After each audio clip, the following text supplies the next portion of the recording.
এক সাহাবী এসে রাসূল পাকের দরবারে বলতেছে, ইয়া রাসূলুল্লাহ সাল্লাল্লাহু আলাইহি ওয়াসাল্লাম, আমি আজকে বাসায় যাওয়ার পরে হঠাৎ একটা চিন্তা মাথায় আসলো। কি? কয়, ইয়া রাসূলুল্লাহ, আমরা দুনিয়াতে থাকতে যখন ইচ্ছে করি আপনার দরবারে চলে আসি, যখন ইচ্ছে করে আপনার দরবারে চলে আসি, আপনার জিয়ারত নসিব হয় ইয়া রাসূলুল্লাহ, আপনার চেহারা দেখতে পাই।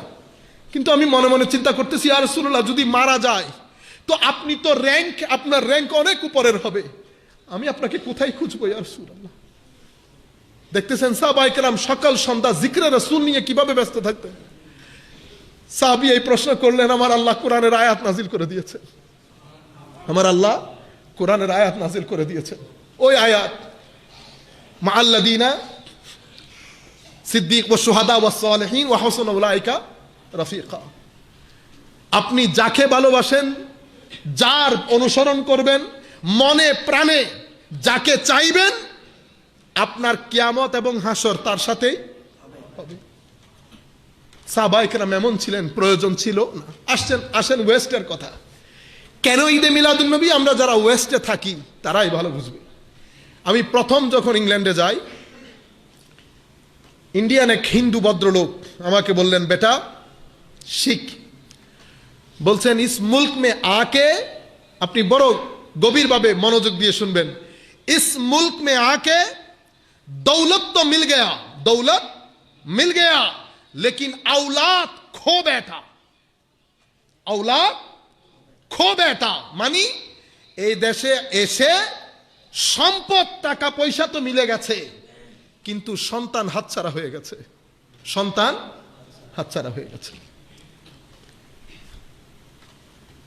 কিছুদিন আগে, আমি আসার আগেই, এক বাঙালি ভদ্রলোক, এটা বড় রেলেভেন্ট, আপনারা বুঝবেন, উনি আমাকে জিজ্ঞেস করতেছেন, আল্লামা সাহেব, যখনই আপনাদের মসজিদে আসি আপনারা এশকে রসুলের উপর অতিরিক্ত জোর দেন, কেন দেন? কেন বারবার হুব্বে রসুলের কথা বলেন, রসুল প্রেমের কথা বলেন, কেন বলেন? আমি তাকে জিজ্ঞেস করলাম যে হঠাৎ করে আমার মাথার মধ্যে যেটা আসছে, যে ভাইজান আপনি কতদিন পর্যন্ত ইংল্যান্ডে? উনি বলছে প্রায় 35 বছর। আচ্ছা, আপনার ছেলে সন্তান? 4 কি 5 ছেলে বলল। আচ্ছা ভাই, আমি আপনাকে একটা প্রশ্ন করব, আপনি এক্স্যাক্টলি উত্তর দেবেন। আপনি যতটুকুন ভালোবাসা, ফিলিংস, দরদ আপনার মা বাবার জন্য রাখেন, আপনার ছেলে সন্তান আপনার জন্য রাখে? ইংল্যান্ডের অবস্থা তো আমি জানি, সেই জন্য জিজ্ঞেস করেছি। উনি আমাকে বড় সুন্দর এবং অনেস্টলি উনি বলছেন, সাইদ ভাই, কাকে কি জিজ্ঞেস করেন আপনি? এটা কখনো হইতে পারে? আল্লাহ না, আপনি পার্সেন্ট বলেন, কত পার্সেন্ট আপনার ছেলেদের রেশু, অর্থাৎ আপনি আপনার মা বাবাকে যতটুকু দরদ দিয়ে ভালোবাসেন, আপনার ছেলে সন্তান কি ততটুকুন বাসেন? উনি বলছেন ততটুকুন তো দারকিনার, বহুত দূরের কথা, 10% কিনা সন্দেহ। এটা সমস্ত পশ্চিমা বিশ্বের রিয়ালিটি, সমস্ত পশ্চিমা বিশ্বের রিয়ালিটি। আমি তাকে বললাম, তারা কি আপনাকে চাচা ডাকে না বাবা ডাকে? দূর, চাচা ডাকবে কেন, বাবাই ডাকে। খরচ বরচ কে দেয়? আমি দেই। তাদের জন্য কুকিং কে করে? তাদের মা করে। অর্থাৎ সমস্ত দায়িত্ব বাবার পক্ষ থেকে এবং ছেলের পক্ষ থেকে, দুইজনের পক্ষ থেকে দায়িত্বগুলো কিন্তু পারফর্ম হচ্ছে, সম্পাদন হচ্ছে, কিন্তু বাবা খুশি না, বাবা খুশি না। এখন বাবাকে জিজ্ঞেস করলাম, বাবা আপনি খুশি না কেন? ভাই কি একটা যেন মিসিং, কি একটা যেন মিসিং। আমরা আমাদের বাবা, আজকের এই মুহূর্তে পর্যন্ত উনি আমাকে বলছেন আমার বাবা বেঁচে আছে, আমার বাবা টেলিফোনে হ্যালো বললে অন্তর পরিষ্কার হয়ে যায়। আমার বাবা যদি বলে ছেলে বাবা চলো 15 দিনের জন্য আসো, অন্তর খুশি হয়ে যায়। এই যে বাবার সাথে আমাদের অন্তরের টান, সেই টানটা আমাদের ছেলের মধ্যে 10%ও নেই, 10%ও নাই। তখন আমি তাকে বললাম, ভাইজান এই কারণেই আজকে রসুলের কথা বারবার বলা হয়, এই কারণেই আজকে রসুলের কথা বারবার বলা হয়।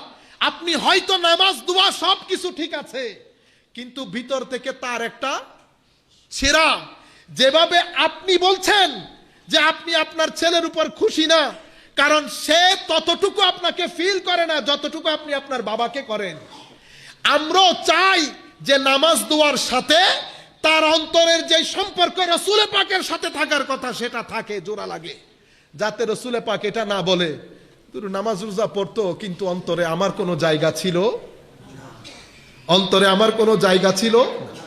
ওয়েস্টের মা বাবারা যেরকম অখুশি, কোনো সুখ নাই। কেন? ছেলেরা নিজেদের না। ওয়েস্টের মধ্যে সবচেয়ে বড় দুর্ভাগ্য হচ্ছে আপনার আওলাদ কখনো আপনার হবে না। সেটা কি রকম?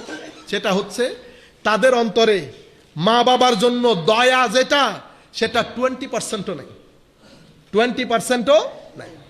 সমাজ এত বেশি জড়বাদী, ম্যাটেরিয়ালিস্টিক, যে মা বাবার জন্য দয়া, আপনি চাচা জ্যাঠা খালা খালু তো অনেক দূর, মা বাবার কথা বলছি, মা বাবার জন্য তাদের অন্তরে 2 পয়সার দরদ।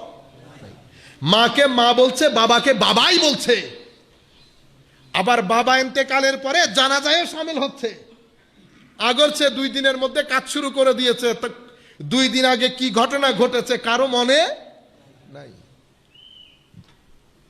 রসুল পাকের সাথে দূরত্বের কারণে নামাজ দোয়া তসবিহ তাহলিল হয়তো আপনার থাকবে, কিন্তু তার যদি কাটা থাকে, যেভাবে ওই বাবা সন্তানের উপর নারাজ, অনুরূপ ভাবে রসুল উম্মতের উপর নারাজ হবে। আমার রসুল উম্মতের উপর নারাজ হবে। সেই কারণে ফারুক আজমকে দিয়ে আমার রসুল এই কথা পরিষ্কার করে গেছেন, তা কিয়ামত আসা উম্মতের জন্য। উম্মত ফারুক, যদি তুমি চাও তোমার ইমানের মধ্যে পূর্ণতা আসুক, তো ফারুক সমস্ত কিছু থেকে ভালোবাসা আমার প্রতি বেশি থাকতে হবে। কেন? কারণ ঈমান আমার ভালোবাসার নাম, বেঈমানি আমার সাথে নেফাকতের নাম। ফারুক বলছি, ইয়া রাসূলুল্লাহ, এটা ফারুক বলেন নাই, ফারুকের মাধ্যমে বলানো হয়েছে, উম্মত যাতে পরিষ্কার হয়ে যায়, ক্যাটাগরিক্যাল হয়ে যায়। ফারুক বলছেন, ইয়া রাসূলুল্লাহ সাল্লাল্লাহু আলাইহি ওয়াসাল্লাম, অবশ্যই আপনাকে ভালোবাসি সবকিছুর চেয়ে, তবে আমি নিজেকে আপনার চেয়ে বেশি ভালোবাসি ইয়া রাসূলুল্লাহ।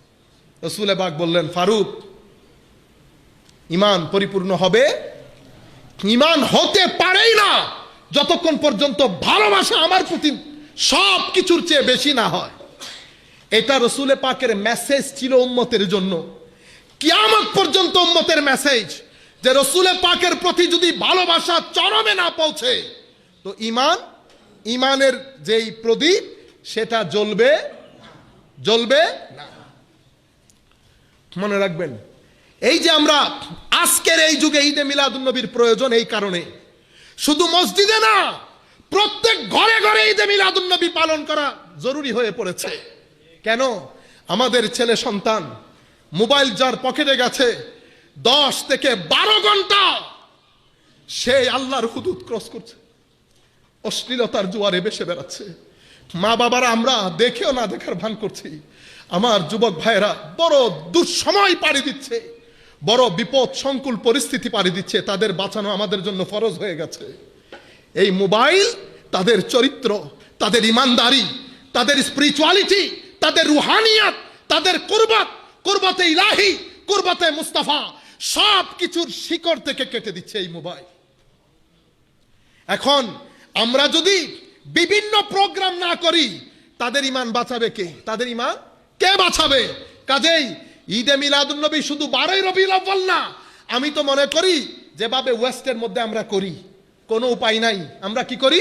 প্রত্যেক বৃহস্পতিবারে আমরা হালাকায়ে দরুদ, হালাকায়ে জিকিরের মাহফিল করি প্রত্যেকের ঘরে ঘরে।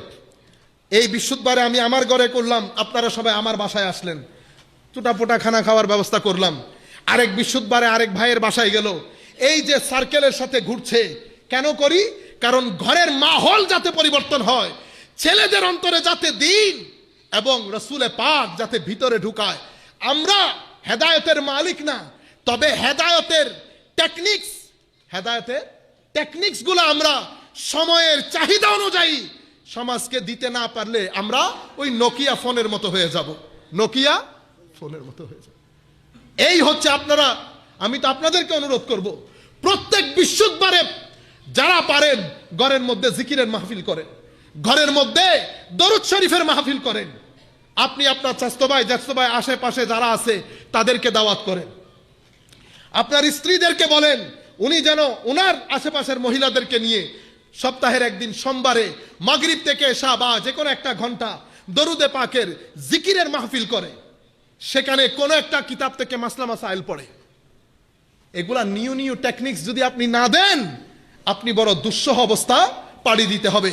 আমাদের উলামায়ে কেরাম, আইম্মায়ে কেরাম, ওয়ারেসে মুহাম্মাদি যারা, তারা এই ঈদে মিলাদুন নবীর মতো অনুষ্ঠানগুলো আমাদেরকে দিয়েছে ভিতরের প্রদীপটাকে আরেকবার জ্বালিয়ে তোলার জন্য।